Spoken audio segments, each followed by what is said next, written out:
My name is Elena Grant. I'm 56 years old, and until 3 days ago, I'd spent the last 15 years of my life working for a company called Blue Matrix. It was the kind of place that liked to call itself innovative and forward-thinking, but the older I got, the more I realized that was just code for disposable. That morning, I already knew what was coming. The email invitation said brief strategy alignment, but the tone was off. When you've worked somewhere that long, you can hear the corporate smoke even before it starts burning. So, I wasn't surprised when I walked into the small, sterile conference room on the 10th floor and found Lisa from HR already there, seated beside our shiny new CEO, Brandon Parks. Brandon smiled in that rehearsed way I'd seen too many times in quarterly meetings. Lisa didn't smile at all. She pushed a leather folder across the table, and I noticed her hands were trembling slightly. Brandon started talking about restructuring, about shifts in direction, about how the company was evolving, and how sometimes tough decisions were necessary to stay competitive. He avoided eye contact for most of it, but I didn't need the eye contact. I'd been in enough meetings to know this was it. I looked at the folder but didn't touch it. I didn't ask questions. I didn't protest. I simply nodded and said I understand. Brandon actually looked relieved. I think he was expecting tears, maybe even begging. I gave him neither. What he didn't know was that I'd been preparing for this day for weeks. They thought I'd be blindsided, that I'd panic or scramble to protect myself, but I'd already cleaned out the personal items from my desk the day before. Just a few framed photos, a small ficus I'd kept near the window, and the mug my team gave me last Christmas with the words, Data Whisperer. I left the mug, not because it didn't mean something, but because I knew I'd earn a new one soon enough. Brandon kept talking. Lisa jumped in to say the standard package was outlined in the folder, including 3 months of extended health coverage and a referral to a career counselor. I nodded again. The career counselor's detail almost made me laugh. I hadn't updated my resume in years, but I wouldn't need to. I finally picked up the folder, not to read it, but just to make them feel like I was cooperating. That seemed to comfort them. I could see it in their shoulders, the way their posture relaxed a little. The threat, the unknown variable, had been neutralized. Except, I wasn't neutralized. I was just waiting. Brandon wrapped it up with the usual platitudes. He said he appreciated my contributions, that my work had been foundational in the early growth of the company, and that this wasn't personal. I looked at him and said, I know. Business is business. He didn't notice the way I emphasized that last part. Or maybe he did, and just didn't understand what it meant. As I stood to leave, Lisa asked if I had any questions. I said no, I had everything I needed. What I didn't say was that I'd had everything I needed weeks ago, the moment I'd intercepted an internal memo outlining the transition plan. They hadn't meant for me to see it, of course. But once I had, the rest was just logistics. Walking back to my office, I passed a group of junior engineers whispering near the elevator bay. One of them looked up startled to see me and offered a sheepish smile. I smiled back, not in sympathy, but in recognition. They didn't know it yet, but the ground under their feet was about to shift.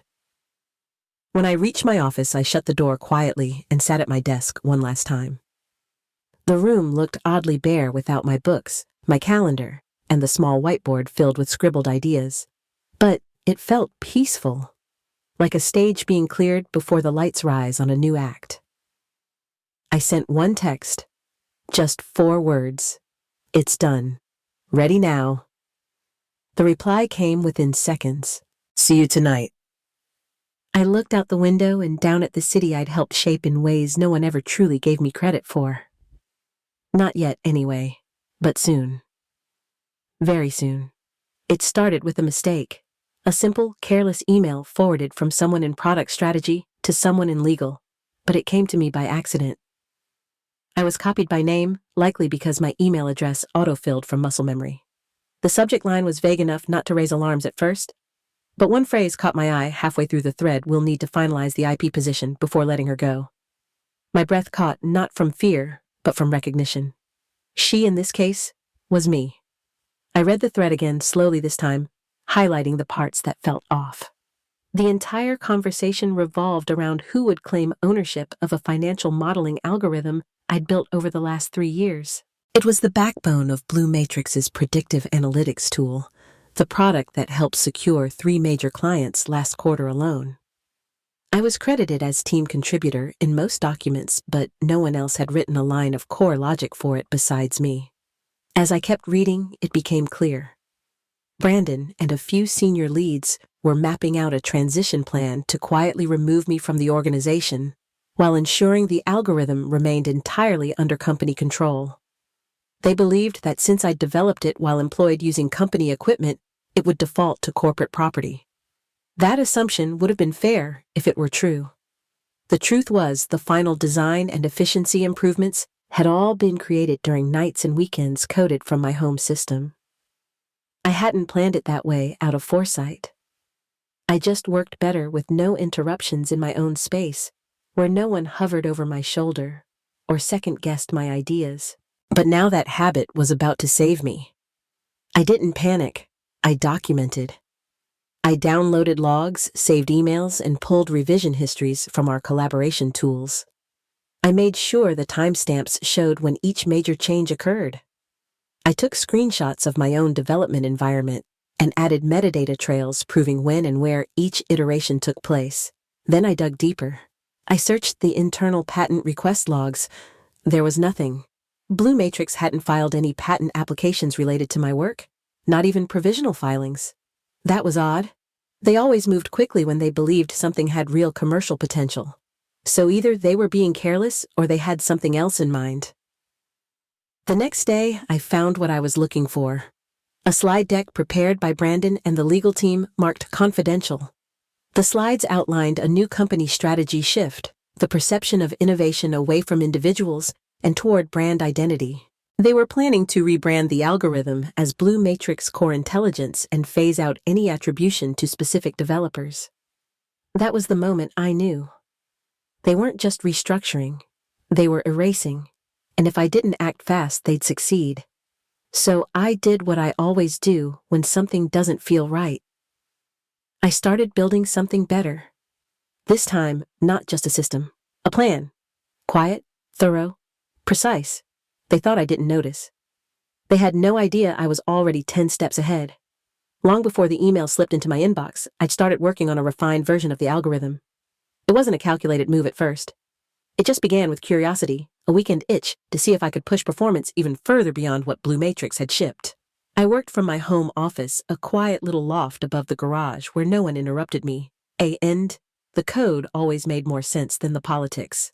My personal system had better hardware anyway, and I kept a strict log of everything.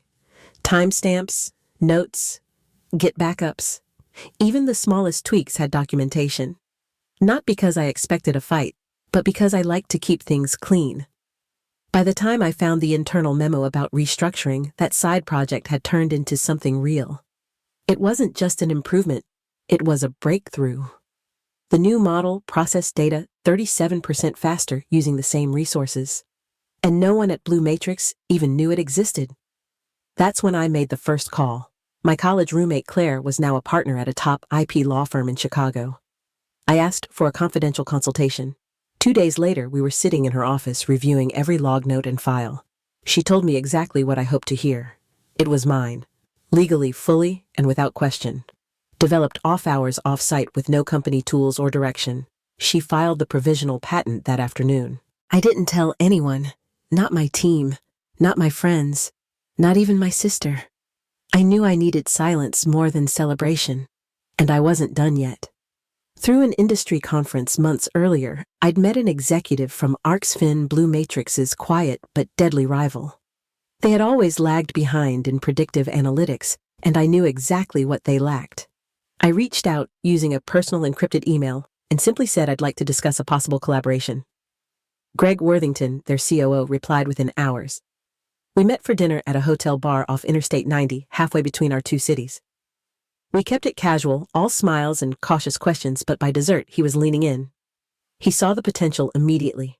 I told him I couldn't hand anything over until it was protected. He respected that. In fact, it seemed to raise his interest even more. The next day, Greg connected me with their legal counsel and tech leads. I gave them a sanitized version of the specs, just enough to prove I wasn't bluffing. Their response was fast and decisive. They wanted exclusive rights. They wanted me. We negotiated quietly over 6 weeks. Terms, position, equity. And one key condition from me, they had to offer jobs to my core team. Every one of them. No exceptions. By the time Blue Matrix was planning my exit, I'd already secured my landing. I didn't burn bridges. I just built my own and walked across before they even noticed I was gone. Let them keep the old system? I had built the future, and this time, it had my name on it. My last 2 days at Blue Matrix moved in a kind of slow, suspended rhythm. Not quite real, not yet gone. I came in early Thursday morning, before most of the office had filled, and started packing the final few things I'd left behind. The photos came down first. One of my fathers who taught me to solder circuit boards at the kitchen table. One of my first teams back when the predictive engine was just a set of theories pinned to whiteboards. Then the book's technical manuals, algorithm journals, and a worn copy of Thinking in Systems that still had coffee stains from the Atlanta conference. I didn't rush. I wanted it done right, quietly, no theatrics. By 10 o'clock, the office had filled with that nervous buzz that always follows news of a departure. People knew, not because it was official, but because stories travel fast, especially when no one wants to say them out loud. Junior developers passed my office with darting glances. Some peeked in, unsure whether to say goodbye or pretend I was just on vacation. I helped them out by keeping my door open. By lunch, a few had found the courage. Jenna, our youngest QA lead, hovered at the door with a tight smile. She said she was sorry to see me go. She learned more from my bug reports than from any meeting. I thanked her and told her to trust her instincts more. She had good ones. Miguel from Data Ops came next. He stood awkwardly shifting from foot to foot, then asked if I'd be willing to endorse him on LinkedIn.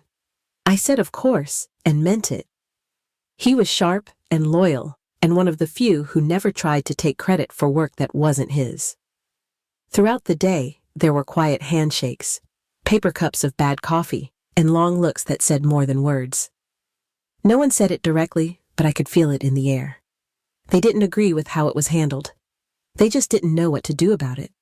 Friday came, and I wore gray slacks, a soft navy blouse, and the watch my old team gave me after we closed our first major contract. I wanted to leave looking like myself, sharp but not loud, graceful even now. My exit interview was scheduled for 2 p.m. Lisa from HR greeted me with that overly practiced warmth. She walked me through the paperwork, barely looking up as she read from her checklist. She asked if I understood that all intellectual property developed during employment remained with Blue Matrix. I said yes, with one small pause. Anything developed using company time or equipment. She nodded, not catching the inflection, and slid over the NDA. I signed everything.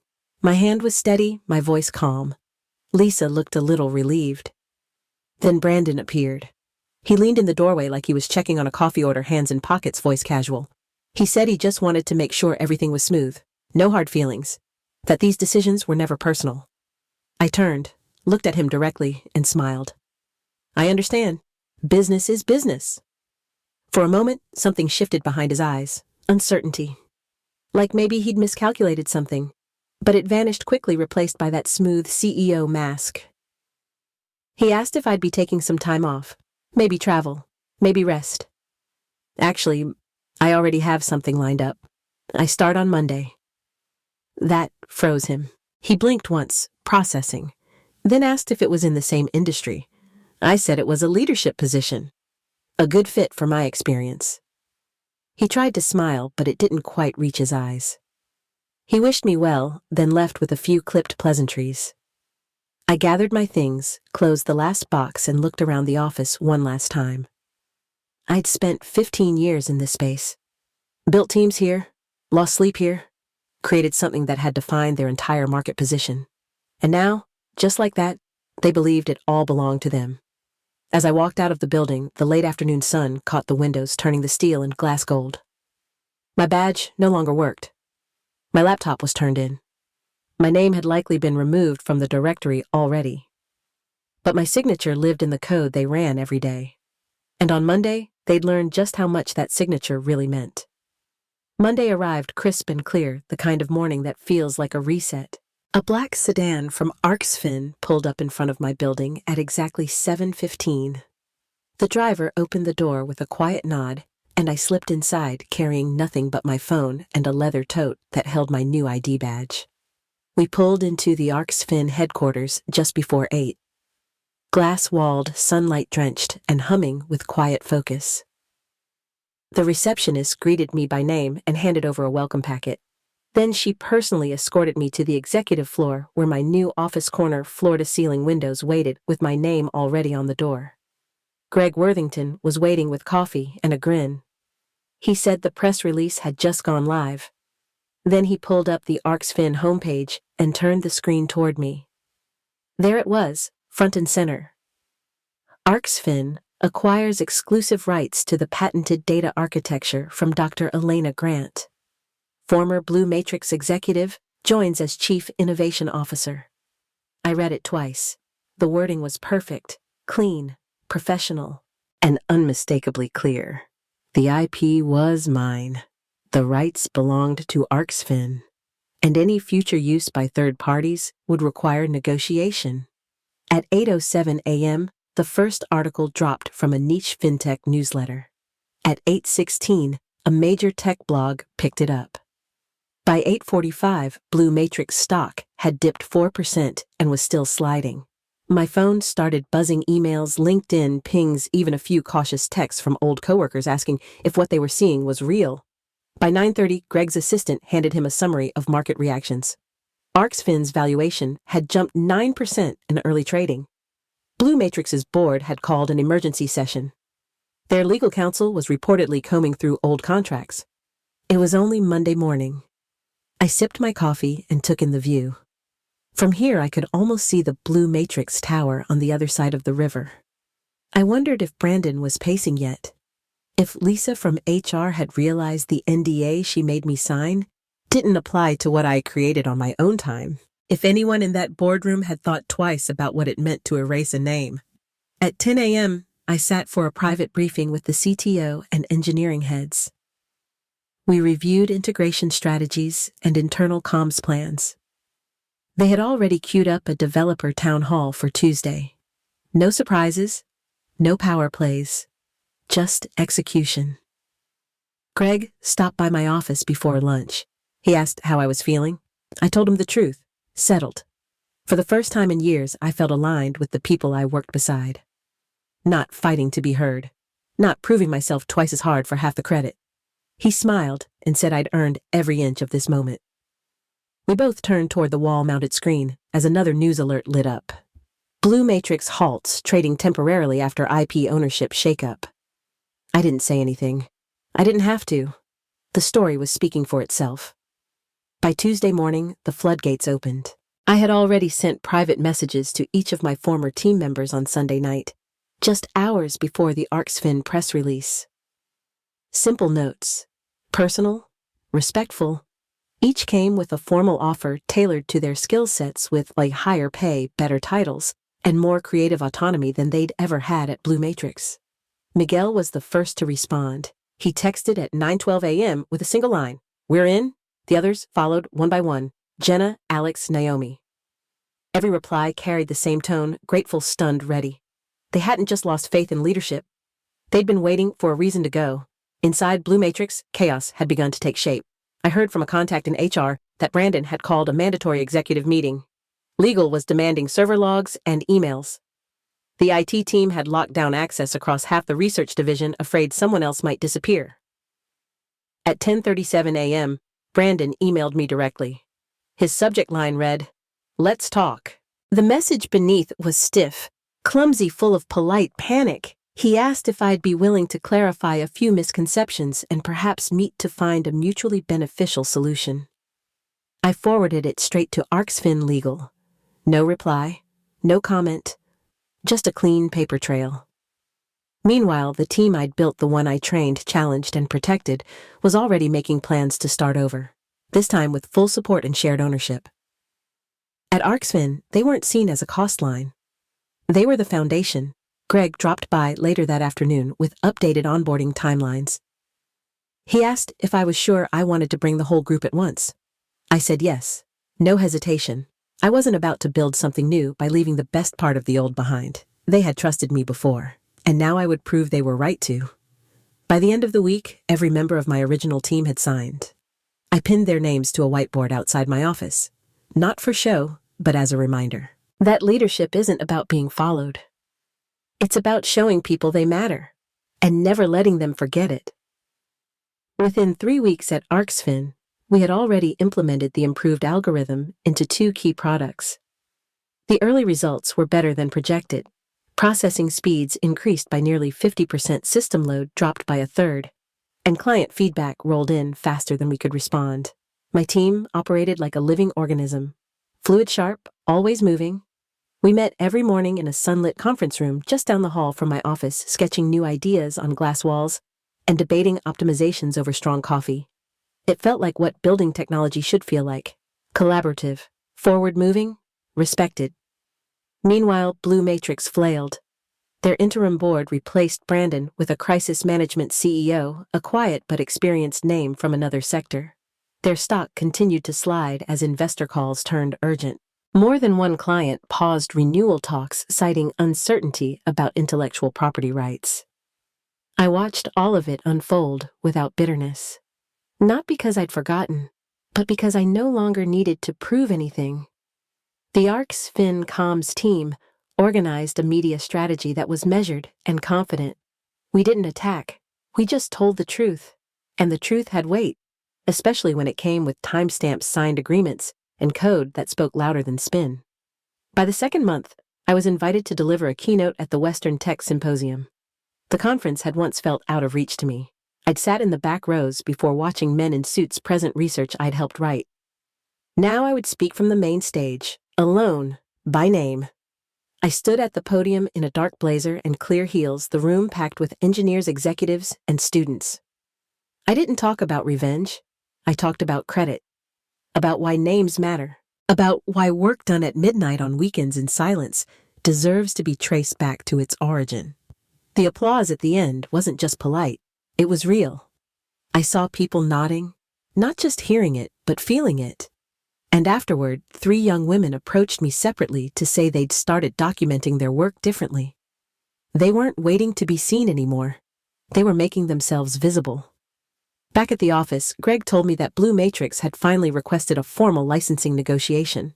Their legal team wanted to discuss rates terms and optional acknowledgments. I told him we'd make room on the calendar, but we weren't offering discounts. What they wanted now came at full cost and full credit. That was the lesson, not just for them, but for the whole industry. When you silence the people who build your future, you borrow time. Eventually, the debt comes due, and this time, the invoice had my signature at the bottom. 1 year later, I sat in my office at ArcsFin with the afternoon sun streaming through the tall windows. The city below looked different now, but maybe that was just me. Growth has a way of shifting the view.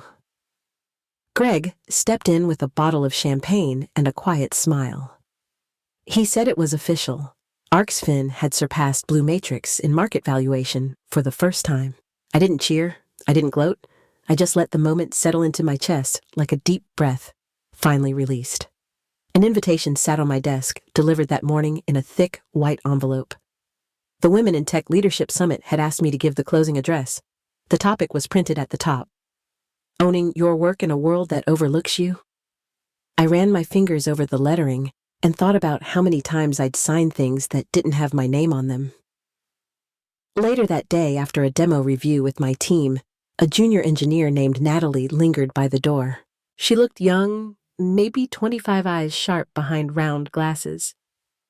She said she followed my story when it broke last year, that it changed how she kept her records, how she advocated for herself, and how she spoke up even when her voice shook. I told her I understood, that I still remembered what it felt like to wait for someone else to recognize my worth.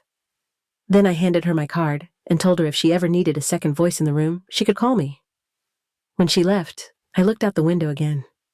The skyline hadn't moved, but I had. So had everything I built. It was never about revenge. Not really, It was about returning value to the place where it started, about making sure the next person didn't have to fight the same fight in silence. Before I shut down for the night, I opened a new document and typed the first line of my speech. Your name is not optional. Your work is not invisible. Then I hit save, and finally I smiled.